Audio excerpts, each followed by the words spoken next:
प्रणाम आचार्य जी। तो मैं आपसे प्राणायाम के बारे में जानना चाहता हूँ कि प्राणायाम क्या होता है? प्राणायाम क्या होता है? बिल्कुल। अ, पतंजलि योग सूत्र की अगर मैं बात करूं, पीछे हमने आसनों की बात की थी। जी। यम, नियम, आसन, तीसरे नंबर पे आसन, चौथे नंबर पे प्राणायाम और पांचवें नंबर पे प्रत्याहार। ठीक है। प्रत्याहार। छठे नंबर पे धारणा, सातवें नंबर पे ध्यान और आठवें नंबर पे समाधि। तो इस तरीके से 8 अंग हैं जिसको पतंजलि का अष्टांग योग बोला जाता है। 8 लिम्स ऑफ योगा बोला जाता है इंग्लिश में इसको।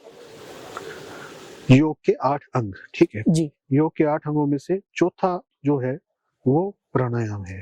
ठीक है। अब आपने पूछा कि प्राणायाम क्या है। प्राण शब्द जो है ना, प्राण वो ऊर्जा है जो हमें जीवित बनाए हुए है। ठीक है। 5 तरह के प्राण हैं। ठीक है। जो एक प्राण ऊर्जा जो हमें जीवित बनाए हुए है वो 5 भागों में विभक्त हो जाती है। प्राण, अपान, सपान, उदान और व्यान। ठीक है। अब कई बार क्या होता है कि शरीर के अंदर एक पर्टिकुलर जगह पे एक पर्टिकुलर प्राण की कमी हो गई। जी। मान लो समान जो प्राण है वो शरीर के नाभि वाले पेट वाले हिस्से में समान प्राण रहता है। अब समान प्राण में दिक्कत हो गई तो फिर आपको पेट संबंधी कोई ना कोई समस्या पैदा हो जाएगी। ठीक है। पेट संबंधी समस्या पैदा हो जाएगी तो आप पेट की मेडिसिन ले सकते हो। ठीक है। जी। ठीक हो जाओगे, 2-4 दिन में मेडिसिन लोगे। ठीक है। अगर मान लो मैं प्राणायाम करता हूँ तो मेरे को पेट की प्रॉब्लम कभी होएगी नहीं। पेट की प्रॉब्लम मैंने एग्जांपल दिया। जी। ऐसे अलग अलग प्राण अलग अलग शरीर के हिस्से के अंदर विस्तृत है, समाहित हैं, चल रहे हैं। तो उनमें से अगर मैं उनकी रिपेयर करता रहूंगा, ठीक है, पेट के भी हम मेडिसिन से रिपेयर ही करते हैं, जी। तो अगर मैं हर रोज प्राणायाम करके उनकी रिपेयर करता रहूंगा तो मुझे कोई समस्या नहीं होगी। तो प्राणायाम का मतलब है कि प्राण, आयाम का मतलब होता है विस्तार, प्राण का मतलब वो ऊर्जा, जैसे मैंने पंच प्राण आपको समझाया, जो हमें जीवित रखे हुए है, जी, बिल्कुल। जो हमारे शरीर के अलग अलग अंगों को कंट्रोल कर रही है। आयाम का मतलब है उनका विस्तार करना। अगर मैं उस प्राण चारों और हमारे पास प्राण ऊर्जा है, ठीक है, उसी के लिए की वजह से आप और हम जिंदा है, उस प्राण ऊर्जा का हम प्राणायाम के द्वारा अपने शरीर के अंदर विस्तार करते हैं, यानी कि उन हिस्सों पे पहुंचाते हैं जहां पे उनकी कमी हो गई हो। तो इसको साइंटिफिकली जो है प्राणायाम बोला जाता है।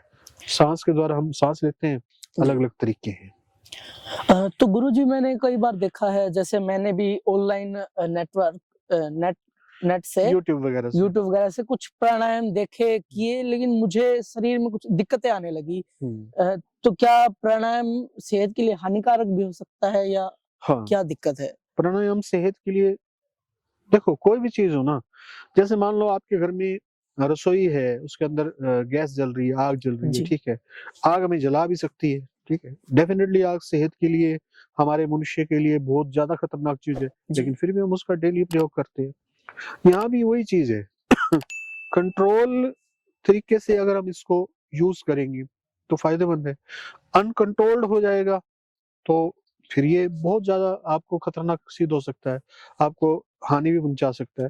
लेकिन इसमें सारे के सारे प्राणायाम हानिकारक नहीं होते। कुछ प्राणायाम हैं जो हानिकारक हो सकते हैं। जैसे भस्त्रिका प्राणायाम है। जी। ठीक है। आपने भी बताया मुझे कि जी। भस्त्रिका के करने से जो है आपकी सांस फूलने लगी थी। जी। ठीक है। तो भस्त्रिका प्राणायाम जिसमें सांस, भस्त्रिका क्या होती है? धोकनी। धोकनी क्या होती है? जो आपने पुराने समय में देखा होगा, अब भी शायद लोहार ना एक कपड़े का एक इंस्ट्रूमेंट सा बना रखा होता था। आजकल तो मोटर्स आ गई हैं हवा फेंकने के लिए आग के अंदर। जी। तो वो उसको जोर जोर से दबाते थे, उसके अंदर हवा निकलती थी, उसको धोकनी बोलते थे।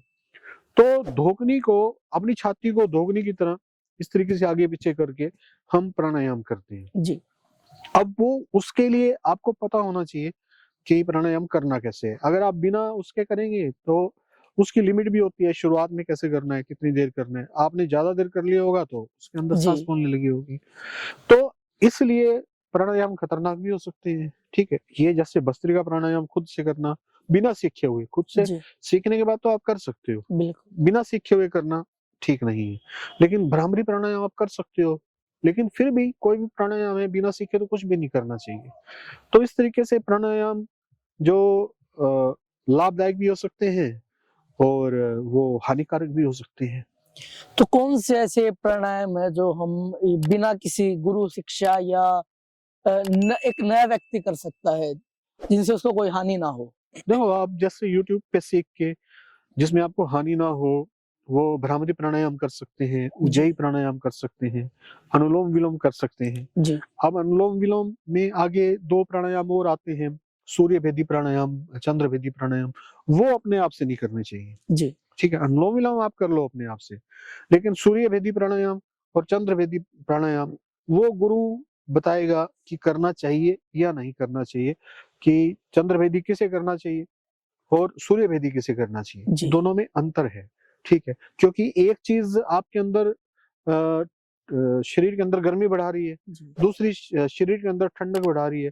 अब आपके शरीर के अंदर ऑलरेडी ठंडक हो, ऊपर से आपने और ठंडक बढ़ा दी, तो वो क्या कर देगी? वो हानि देगी बहुत। हानि देगी, बीमार कर देगी। ऑलरेडी आप गर्मी आपको शरीर के अंदर आपका शरीर की तासीर गर्म हो जी, रही है, ठीक है? पित्त आपका बढ़ा हुआ है अगर आयुर्वेदिक की भाषा में कहें, तो और ज़्यादा आपने पित्त बढ़ा लिया तो क्या होगा? दिक्कत वो पैदा हो सेहत के जाएगी। लिए बहुत हानिकारक तो होगी। इसलिए जो है प्राणायाम बहुत सोच समझ के जितना हम यूट्यूब पे देखते हैं करने लग जी, जाते हैं, सोच समझ के जो है करना चाहिए और गुरु के सानिध्य में करना चाहिए।